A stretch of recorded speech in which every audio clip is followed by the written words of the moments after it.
God doesn't have to tell you something. God created you wholly and perfectly with everything you need from the first time those two cells came together.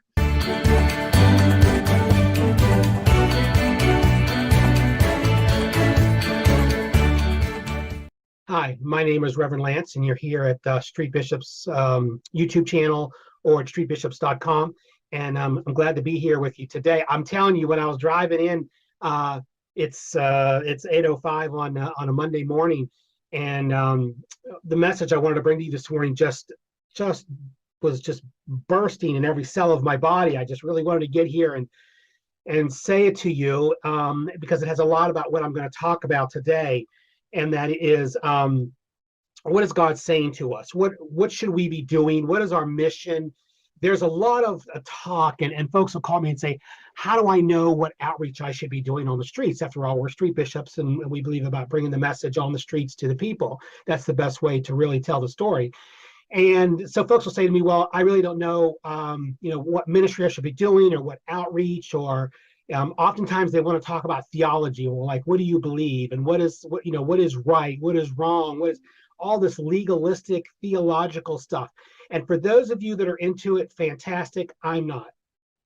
I'm into acting as much like Christ as is possible for me. That is what I am into. And the only way I know to do that, the way that I have found to do it, because some of you say, well, how do you know when you give the videos what to say, or how do you know how to lead your ministry and all this? Well, I'll tell you,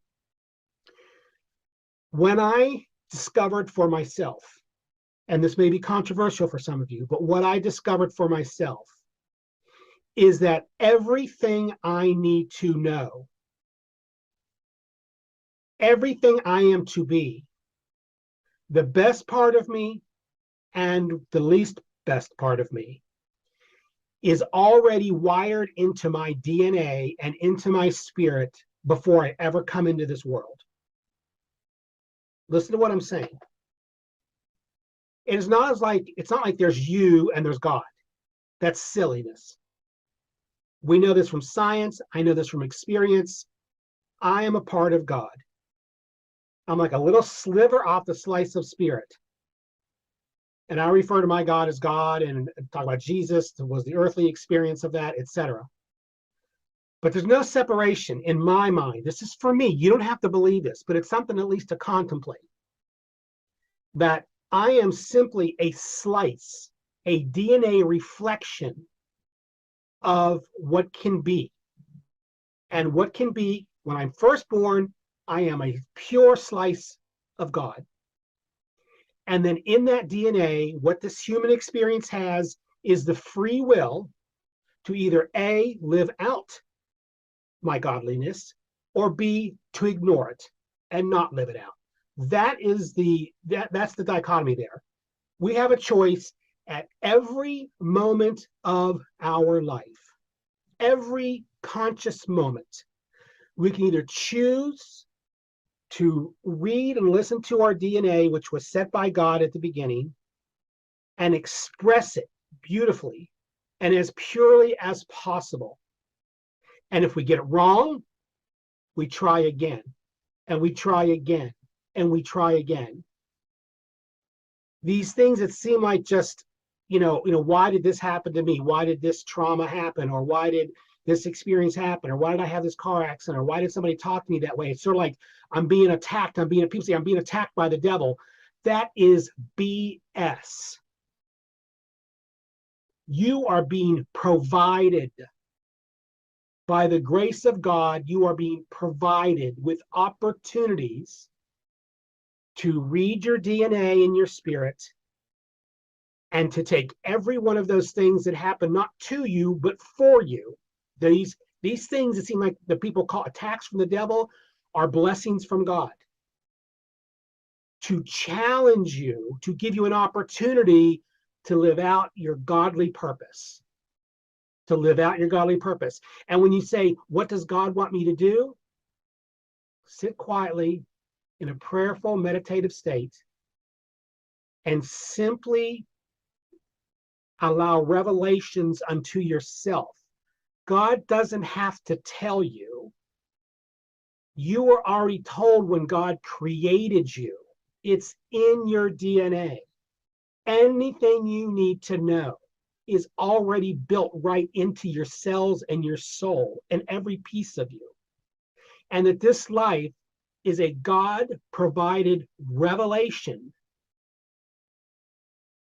a God-provided exercise room, a God-provided stage on which to act and perform. And at every moment, it's up to you. We call ourselves street bishops because we're taking the message on the street, and we're taking whatever comes to us on the street, whether it's good or uncomfortable. A wealthy person who walks by and needs to hear a loving word and a smile. Someone who doesn't smell too good because they've been living on the street for a month and they're hungry and they just need a hug. This is where we are tested. When someone cuts us off in the street, when they're driving, if they cut us off, what do we do? How are we going to interpret the godly DNA? Are we going to give them the finger?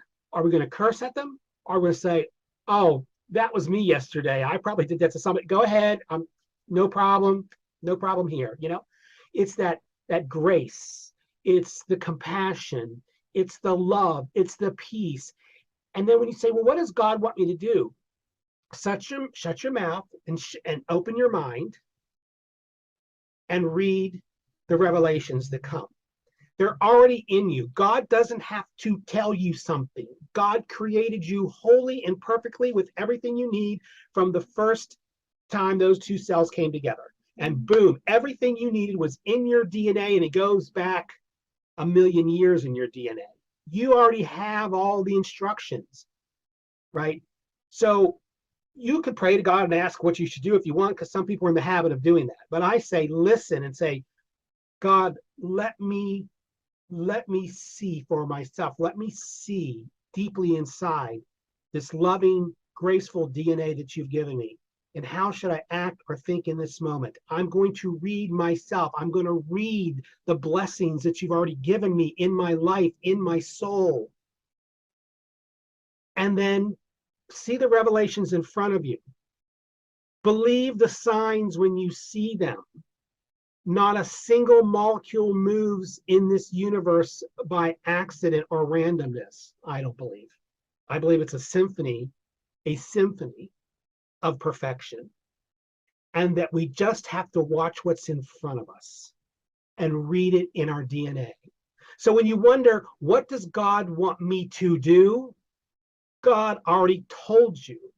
Get quiet, sit in the moment of grace, and allow the revelation to come from within. Allow the revelation to come from within. We talk about this great judgment day afterward.